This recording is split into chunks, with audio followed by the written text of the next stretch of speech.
Alors, nous sommes maintenant rendus à la deuxième partie du programme et puis c'est celle où vous allez débuter la création de votre plan de match. Alors, votre plan de match, c'est ce que vous voulez qu'il se produise au cours des 12 prochains mois. Alors, le succès en affaires, c'est avant tout une question de décision, puis d'organisation et d'action. Alors, dans cette partie de l'atelier sur les objectifs personnels et professionnels, vous allez décider de ce que vous voulez réaliser au cours des 12 prochains mois et qui vont se traduire par des objectifs à atteindre. Et bien sûr, une fois les objectifs atteints, vous allez pouvoir dire que vous avez eu du succès. Alors, on dit que le succès en courtage immobilier se définit par l'atteinte des objectifs personnels et professionnels, parce que les objectifs personnels sont inclus dans les objectifs professionnels, et tout ça à l'intérieur d'une certaine période. Et ici, on va parler d'objectifs annuels, donc des objectifs à atteindre sur une période de 12 mois. Et puis, il n'y a pas d'importance là, au moment où on se situe dans l'année. Si vous êtes en novembre, vous pouvez décider aujourd'hui des objectifs que vous voulez qu'ils se réalisent au cours des 12 prochains mois. Même chose si vous étiez en juillet ou en avril. Alors, le moment dans l'année n'a pas véritablement d'importance. Ce qui est important, c'est de considérer qu'à partir d'aujourd'hui, vous décidez de ce que vous voulez qu'il se produise au cours des 12 prochains mois. Alors, les objectifs seront de différentes natures, certes, mais ultimement, on va devoir déterminer nos objectifs en termes de niveau de performance à atteindre ou en termes de chiffre d'affaires. Alors, avant de débuter, je vous invite à télécharger le document de travail que vous allez retrouver dans la plateforme lorsque vous accédez à cette partie de l'atelier sur les objectifs personnels et professionnels. Et le document de travail va vous permettre de pouvoir faire la réflexion et inscrire les éléments que vous allez identifier, les éléments que vous allez décider de réaliser au cours des 12 prochains mois. Alors ici, vous allez débuter l'écriture de votre plan de match que vous allez vouloir réaliser au cours des 12 prochains mois par une première réflexion sur vos sources de motivation. Alors, c'est important de savoir quelles sont les émotions que vous aimez vivre, quelles sont les émotions qui vous énergisent, à quel endroit se situe votre drive. Alors, c'est important de faire cette réflexion dans un premier temps. Par la suite, on va regarder quel est votre système de valeurs. Alors, qu'est-ce qui est véritablement important pour vous dans la vie? Et lorsqu'on arrive à jumeler nos sources de motivation et nos valeurs, bien, ça va résulter probablement sur l'émergence de certains rêves qu'on aimerait réaliser. Alors, on va commencer par identifier des rêves, on va mettre en place des situations qu'on aimerait réaliser et qui nous permettraient de nous rapprocher là, de notre pleine satisfaction, ce à quoi on aspire. Alors, dans un premier temps, disons que l'objectif visé par un programme de développement des affaires comme celui que vous suivez à l'heure actuelle, c'est de vous permettre de décider maintenant des résultats que vous obtiendrez au cours des 12 prochains mois. Une fois que les objectifs professionnels auront été déterminés, et ça inclut vos objectifs personnels, évidemment, on va mettre en place des stratégies de développement et un plan d'action pour faire en sorte que vous atteigniez les objectifs qui auront été planifiés. Alors, tout le sens de cette démarche repose sur les objectifs que vous aurez fixés au départ. Tout le fait de mettre en place des stratégies et des moyens, c'est dans le but d'atteindre les objectifs. Alors, ça serait peut-être important de s'assurer que les objectifs visés soient les bons. Un proverbe dit « Il n'y a pas de bon vent pour le marin qui ne sait pas où il va ». Alors, évidemment. Premier exercice ici, je vous invite à faire une réflexion et à cocher quels sont les termes qui vous parlent, quels sont les termes que vous reconnaissez comme étant importants dans la liste qu'on a ici. Alors, ce sont des émotions qui nous font vibrer habituellement, les émotions qu'on recherche, qu'on tend à vouloir vivre là, quotidiennement.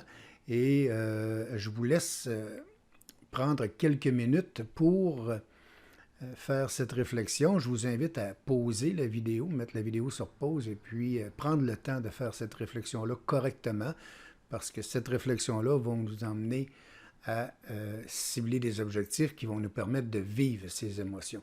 Alors, prenez le temps, pausez la vidéo et revenez-nous après. OK, alors vous avez pris le temps d'analyser quelles sont les émotions que vous vouliez vivre. Ici, on a un exercice différent, c'est qu'on va identifier les émotions que l'on essaie d'éviter le plus possible. Alors, on est tous affectés de différentes façons par ce qu'on va voir ici, par les éléments négatifs qu'on voit ici.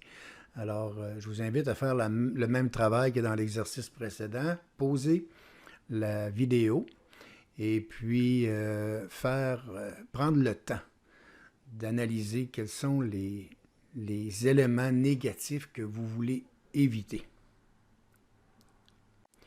OK, alors vous avez réussi à identifier, dis-je, les éléments négatifs que vous vouliez éviter. Vous savez, évidemment, si mon quotidien est rempli des émotions positives, des émotions agréables, et que je suis en mesure d'éviter le plus possible les émotions ou les éléments négatifs, bien, je vais avoir une vie qui va être douce, une vie agréable, une vie heureuse. Alors, on va prendre ça en considération parce que dans la prochaine exercice, on va vous demander de prioriser les secteurs qui pour vous sont importants. Alors, on sait que le temps actif quotidien, c'est-à-dire vos heures d'éveil, habituellement sont réparties à l'intérieur des 9 secteurs qu'on voit ici. Et c'est différent, bien sûr, d'une personne à l'autre. Alors, le premier secteur qu'on vous présente, c'est santé physique et entraînement. Il y a certaines personnes qui ne s'entraînent pas du tout. Cependant, suite à la visite chez le médecin, si celui-ci vous dit que vous avez une situation particulière à prendre en main puis que vous devez mettre les efforts pour pouvoir corriger la situation, bien peut-être que le secteur de la santé physique redeviendra prioritaire à un certain moment donné. Mais ce qui est important ici, c'est de déterminer, au moment où vous faites l'exercice, quel est le secteur qui, pour vous, mérite une attention spéciale, le secteur dans lequel vous êtes prêt à investir du temps et de l'énergie pour l'améliorer. C'est votre secteur prioritaire. Alors, si vous avez ou si vous identifiez le secteur professionnel, carrière et entreprise comme étant votre secteur prioritaire, bien, c'est important de ne pas vous sentir coupable parce que vous n'avez pas identifié, par exemple, familial, parents et enfants. Alors, on voit souvent les gens inscrire familial, parents et enfants comme secteur prioritaire, mais quand on discute avec eux, puis qu'on leur explique que ça ne fait pas en sorte de prioriser un autre secteur que vous délaissez vos parents ou vos enfants, mais ça fait en sorte d'identifier le secteur dans lequel vous allez, au cours des prochains jours, des prochaines semaines, mettre plus d'énergie, mettre plus de temps, plus d'efforts. Alors, je vous invite à faire cette réflexion ici. Je vous invite à prioriser, c'est-à-dire le secteur prioritaire, dans la colonne de droite, vous allez y mettre un 1. Par la suite, le deuxième secteur prioritaire, vous pourriez mettre un 2 et ainsi de suite pour les 9 secteurs. Maintenant, c'est peut-être pas nécessaire d'identifier les 9 secteurs ou de prioriser, c'est-à-dire les 9 secteurs, mais c'est important à tout le moins de connaître quels sont les 3 secteurs qui sont prioritaires à l'heure actuelle et en particulier le premier, celui qui est le plus important pour vous actuellement. Une fois que vous avez identifié quels sont les secteurs qui sont prioritaires, bien, vous allez vouloir réfléchir à certains éléments que vous aimeriez se voir produire dans ces secteurs pour vous permettre de vous rapprocher de votre idéal de vie. Alors, on va commencer par identifier des éléments qu'on aimerait voir se produire, c'est-à-dire des rêves ou des souhaits qu'on aimerait voir se réaliser au cours des 12 prochains mois. Alors, je vous invite maintenant à vous rendre dans votre manuel à l'endroit où c'est marqué « Vos rêves déterminent vos objectifs ». Alors, cette page vous propose des tableaux dans lesquels vous allez pouvoir, pour chacun des secteurs, identifier ce que vous aimeriez qu'il se produise au cours des 12 prochains mois. Identifiez vos rêves. Alors, les rêves débutent habituellement par j'aimerais. J'aimerais aller en voyage, j'aimerais générer 100 000 de chiffre d'affaires, j'aimerais changer de voiture, j'aimerais avoir un chalet sur le bord d'un lac, et ainsi de suite. Alors, pour chacun des secteurs que vous avez vus précédemment, essayez de déterminer qu'est-ce qui vous rendrait heureux, qu'est-ce qui vous permettrait de vivre les émotions positives que vous avez identifiées dans un exercice précédent. Alors, c'est important de faire cette réflexion correctement parce que Par la suite, on va prioriser certains de vos rêves qu'on va vouloir transformer en objectifs et ça va devenir votre plan de match pour les 12 prochains mois. Encore une fois, il faut que les rêves que vous allez inscrire ici, bien, soient des rêves qui améliorent votre qualité de vie, qui améliorent votre sort, évidemment. Alors, j'invite à faire cette réflexion et à me revenir par la suite. Encore une fois, mettez la vidéo sur pause et puis prenez le temps de faire cet exercice. Alors, dans votre manuel, une fois que vous avez terminé d'identifier vos rêves, et puis en passant, sachez que votre liste de rêves peut s'allonger en cours de route ou peut se raccourcir en cours de route. Ce n'est pas coulé dans le béton, puis ce n'est pas nécessairement certain à 100% que vous allez réaliser l'ensemble de ces rêves. Alors, c'est la raison pour laquelle on doit prioriser chacun des rêves qu'on a mis dans chacun des secteurs. Alors, si vous aviez 2 ou 3 rêves que vous aimeriez voir se produire dans votre secteur professionnel, par exemple, bien, vous allez identifier celui qui est le plus important. Alors, quel est le rêve le plus important? Et ça, dans chacun des secteurs. Du moins, en tout cas, dans les 3 premiers secteurs, qu'est-ce que vous aimeriez voir se réaliser? Qu'est-ce qui est le plus important pour vous?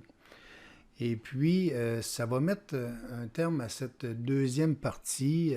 Lorsque vous avez identifié vos rêves et que vous avez priorisé dans un premier temps vos rêves, bien, l'exercice suivant, c'est de vous permettre de transformer les rêves que vous avez priorisés, principalement les 3 premiers, en objectifs. Et puis, on va se servir d'une méthode pour transformer vos rêves en objectifs qu'on appelle la méthode SMART. C'est une méthode qui est connue, c'est pas nouveau. Et on va vous l'expliquer pour ceux qui n'auraient pas eu déjà l'explication à cet effet. Fait qu'on va se servir de la méthode SMART pour décrire nos objectifs. Par la suite, on va faire le planning des objectifs. Quand on parle du planning des objectifs, c'est pour chacun des objectifs, qu'est-ce qu'on considère comme étant les tâches à accomplir pour le réaliser, quelles sont les ressources que j'ai besoin. On parle de ressources matérielles, mais peut-être aussi de ressources financières, parfois même de ressources humaines.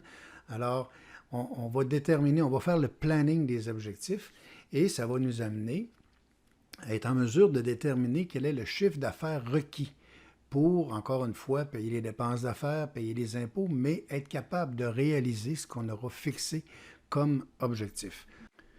Alors, en terminant, bien, je vous invite à revisiter ou à revoir les réflexions que vous venez de faire là, sur les émotions positives, les émotions négatives, sur les secteurs de vie, vos rêves et ce que vous avez priorisé comme étant vos rêves. On peut y retourner de façon régulière pour maintenir cette réflexion à jour parce que c'est la base de la fixation des objectifs, cette réflexion. Alors, encore une fois, bien, merci pour votre participation et dans la troisième partie, bien, je vous retrouve pour la fixation des objectifs et le planning des objectifs et l'établissement du chiffre d'affaires qui va composer vos objectifs professionnels.